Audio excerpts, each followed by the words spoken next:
Take me to work. Alright, we're off. So today, not everything too specific to say. I was going to run down my peptide stack, I guess you call it. I mean, it's amazing once you get, this peptide stuff in your logarithms. That's all you see. Facebook, X, YouTube. That's all I'm seeing. But it's good because it's kind of accelerated learning that way. And I've been able to basically pick up a lot of stuff, how to do things, different peptides, what they do, best practices. I mean, this is all anecdotal, I think that's how you say it, stuff. It's for research purposes. You gotta make your own decision. This is what I'm doing, but, it is what it is. So, I think I'm on week 5 or 6 of ratatouille. Still on a very low dose. I'm only doing 1.2 milliliters a week, divided in half Monday and Thursday. And then I'm also doing the Clo every day, and I've been doing that now. I think this is my 3rd week doing that. And then I got the Morlin last week, and this will be my 2nd week on Morlin.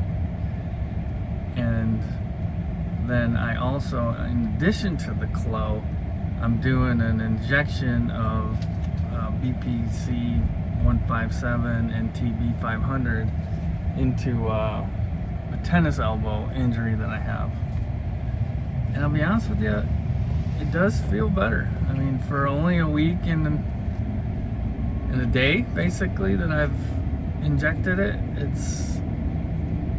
feels good. I'm gonna give that until the 2 vials are gone, or until it doesn't hurt anymore,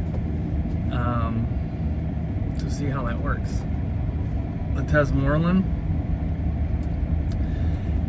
I mean, my biggest thing is I've got the belly that always sticks out, no matter what, and if Morlin is FDA approved for a specific thing, and that's, visceral fat reduction in AIDS patients, of all things.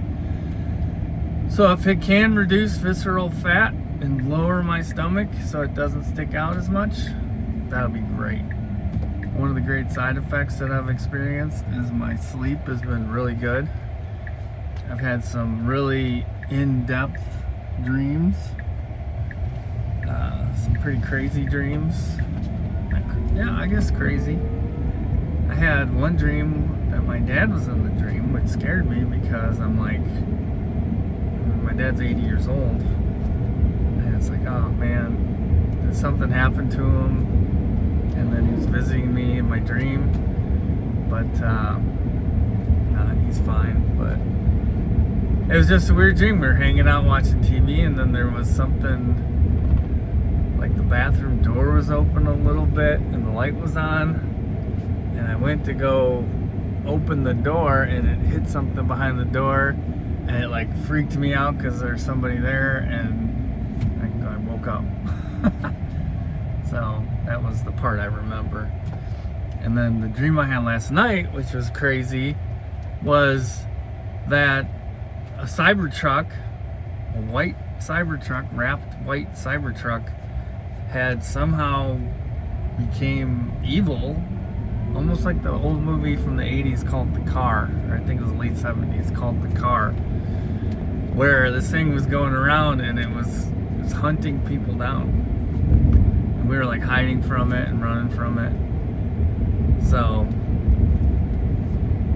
I mean, before, a week ago, I wouldn't really have dreams that I would remember that much, and now I'm noticing it a little bit more, so I'll keep an eye on that.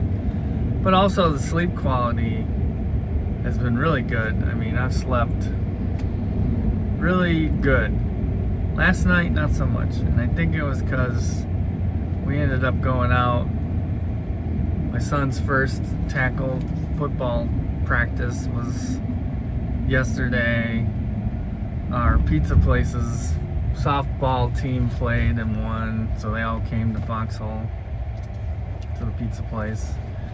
And then, you know, my son after his practice and stuff. So honestly, I made this drink that I call the Ret. It's tequila. I use Trace Agave's tequila because it's a little cleaner. Ginger beer and pineapple juice. It's a very smooth drink. You can make it weak and it'll taste good. You can make it strong and it'll still taste good.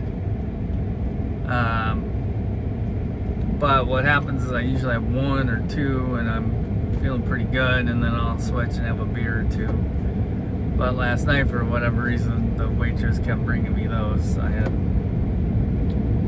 one too many of those, let's say. So then I woke up at like 2:30 in the morning. I couldn't fall back asleep. I finally fell asleep like at 5, and then ended up waking up at 8, which was late for me. So I feel like I'm a little bit off today. And I had really bad nausea. So I don't know if it was something I ate, the drinks, or the peptides. But one thing I've noticed with the ratatouille, when I first started taking it, I was getting nauseous, like periods of nausea where it was like a couple hours, but then I would feel fine.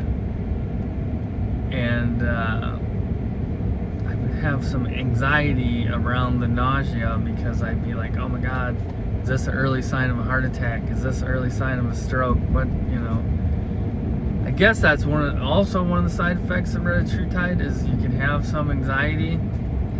It does elevate your heart a little bit, so that in combination can cause this anxiety, and so that nausea with the anxiety, and I'm already have anxiety from all the crap I've been through, but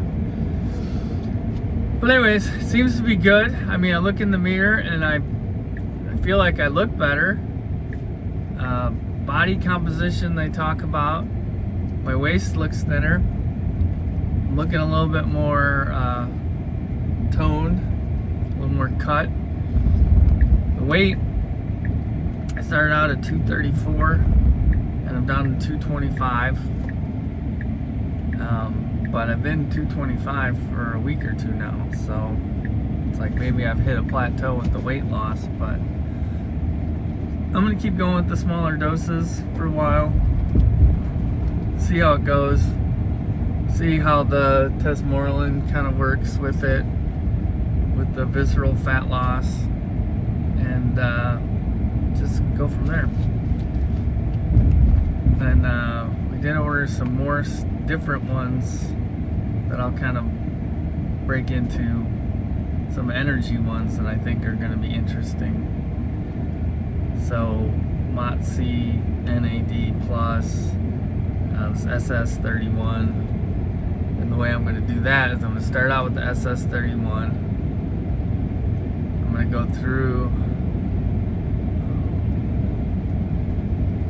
through the vial of that, which I think will last about a month. SS31 supposedly like fixes your mitochondria, and that's basically your energy warehouses in your cells, and so it fixes those. So then when you do the MOTC does something to increase the energy output, and along with the NAD+. So I'll probably do about a month of the SS31, hopefully repair the mitochondria, start taking the MOTC, go on that for maybe a month, and then I'm going to try the MOTC and the NAD+ stack and see how that does for energy. I mean, it's interesting because one observation, some days I feel amazing. I wake up, I'm rested, I have no stomach issues, I feel good, I've got energy, brain's working good, I'm ready to work. And then some days like this morning, mean, I just still don't feel that great. I feel still a little bit nauseous, stomach, upset stomach. And like I said, I don't think it's good to drink on these things. So I may cut down or stop for a little while just to get to where I want to be, you know. The goal is 6-pack abs. That's where I'm going. So 55 years old. I've always wanted to have a good 6-pack. When I was younger, I worked out, but I ate horrible. And I was muscular. I got big, but I was never like totally ripped, you know. You could kind of see my abs, I guess, at one point, but it wasn't like, you know, pronounced abs. And then over the years I've been trying, and honestly in 2016 when I started my workout journey, the streak I call it, because I've worked out pretty much every day since September of 2016, and you know, I've taken days off. I've taken a week off when I was on vacation once. I took a couple days off because I was sick. I took a couple days off here and there, but it wasn't, you know, always right back on, always doing it. And literally from 2016 probably until 2020 when I took one day off because I was sick, and then it wasn't until like 2024 when we went on vacation I took a week off. But anyways, the whole plan is I was going to start out by just doing push-ups and sit-ups. Well, I started out push-ups. I'm like doing this push-up challenge. I'm going to try to do as many push-ups as I can in like 10 minutes. And you know, I kind of built that up, and then I added sit-ups, and then I added other things. And I mean, it was generally, when I first started, it was just 10 minutes. I'm like, 10 minutes a day, I'm gonna do 10 minutes a day. And then as time went on, I kind of added more time. Now it's basically at least a half hour, 40 minutes a day, but no more than that. I mean, if I'm doing like a cardio, I'll do kind of a slow elliptical. If I'm working out, either do an upper body or lower body type workout. Always, like, well, not always, but most of the time I throw on like a YouTube video that takes you through the workout. Because what I notice when I work out is a lot of times I'll just sit there and take longer breaks, especially towards the end of the workout. But if I have a video where it's timed and everything's set up, I'll get through that video in the 20 minutes or half hour or whatever it is that the video is. So just a little cool thing I started doing a long time ago, because there's so many workouts and so many like health influencers or whatever you want to call them, fitness influencers on YouTube that put out videos all the time. So there's literally hundreds and hundreds and hundreds, maybe thousands of these things, and so you never get bored. They're always a little bit new. You know, there's guys that do it, there's women that do it, there's people that you can tell they're like in their basement, and there's other people that are traveling the world and they're doing it on, you know, at resorts or in the middle of the jungle. I mean, it's pretty interesting. You kind of get to know these people, even though a lot of them don't talk. They just do a workout, but you kind of feel like you get to know them, and then like your old friends you see again. Like some of the people like 8 years ago that I would do their videos, you know, now every once in a while I'll run across Emmy Wong is one that, you know, she's probably Filipino, I think, and she was always cute and was funny. Would do other like travel videos with her boyfriend and stuff. And then there was another woman that would just get so many views. Another short Asian woman.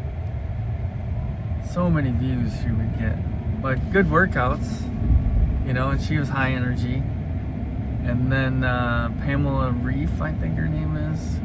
I mean, she looks like a supermodel. She does workout videos, tons of views. And there's a couple others. There's like this younger girl that was up in Canada that I probably started watching her right when she started. And she's gotten pretty decently big. But good for her, you know. So I kind of thought, oh, maybe I could do workout videos. And what I would do is I would just put on their workout videos and do the video and record it, and then so kind of repurposing just with a middle-aged white dude, you know, to kind of cater to that crowd. I would imagine a lot of the male workout guys, they probably have a big gay following, I would imagine. And you know, maybe I'd get a big gay following, who knows. I doubt it, but whatever. Anyways, so that's kind of like fitness, peptides, health stuff. Like I said, day by day, it's like one day I'll feel great and the next day I won't feel that great. But I'm hoping as things go on here, we'll get more and more towards the every day I feel awesome, because, you know, I think your body does have to get used to this.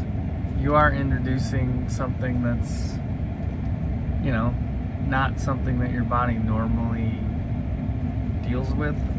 A subcutaneous injection of a peptide, which is basically a message you're sending to your body that's going to cause a reaction like the test Morlin. It sends a signal to your pituitary gland to create more growth hormone.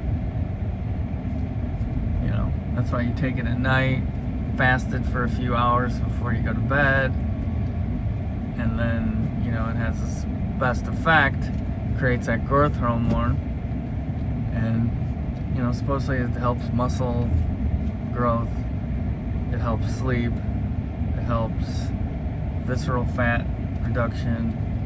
So, you know, like I said, well, I'm 2 weeks, the second week into that. The sleep's been great. Hopefully everything else works out with it. But I don't have too much more to say. I know I did my goals yesterday, and I'm trying to stay on one subject, but I guess in this video, short-term goal, we have a vacation that we're going on at the end of January from one of our suppliers for buying so much material. They take you on a trip. We're going to Playa de Carmen, to some all-inclusive resort that they rent the entire resort out. And they literally, for a month, they have different contractors from all over the country go there for a week. It's amazing. I can't even imagine how much they're paying for it, but it's a $5 billion company. Or I don't even know if it's $5 billion. It might be more than that, because I know the woman who owns it, her husband passed away in an accident, and she is now the richest self-made woman in America. She literally has more money than Oprah. I think she's worth $6 or $7 billion. Lives in Wisconsin. But they do these trips and they spend all this money, and she doesn't even show up. She doesn't even do like a message to, you know, everybody, which I think is interesting. They usually have some CEO or somebody do it. But anyways, the goal is by that trip to have my six-pack. to be in great shape, feeling good, look good in maybe a tighter swimsuit type setup, you know, not the long board shorts, but you know, something that's going to show off the body a little bit more, and go from there. So we got that trip at the end of January, and then we'll have another trip at the end of February, and that one will be funded by my contracting business, and it will be either my top salesman or salesmen, or it's going to be the whole company, depending on if we hit our goal. So short term, hit the goal, get the six-pack, look good on the trip, just have fun, enjoy life. That's something I really want to do more of now, is finding things that I enjoy doing. You know, I'm not coaching the tackle football this year, which I was telling my wife, it makes me mad and it makes me sad. I'm mad at the football board for just totally discarding me and not even, you know, I've never done anything wrong. I've always done the best for the kids and done my best coaching and best to try to teach these kids how to be winners. And, you know, they've made me completely into the bad guy. And it sucks because I'm not the bad guy. But anyways, they didn't even contact me to even be an assistant coach. I know that they've got too many kids on the highest level and the second to the high, or third to the highest level. They're trying to make a second to the highest level weight class team, but they don't have a coach. But you know, can't have me coach. It'd be a horrible experience for them, wouldn't it? Anyways, that makes me mad. It makes me mad at them. I don't like them. I don't want to have anything to do with them. But it makes me sad that, you know, this is really the last chance that I would have to coach my son. He's going to go in high school next year, and they'll have their programs and their coaches, and I just love that kid. I mean, he's such a good kid. He's a gifted athlete, super smart, and just honestly a joy to hang out with. I mean, he's just such a nice kid. But I don't know. It's not going to happen, I guess, unfortunately. Anyhow, that's all I got for today. I'm at the office, but keep trucking. Have a good one, and we'll talk to you later.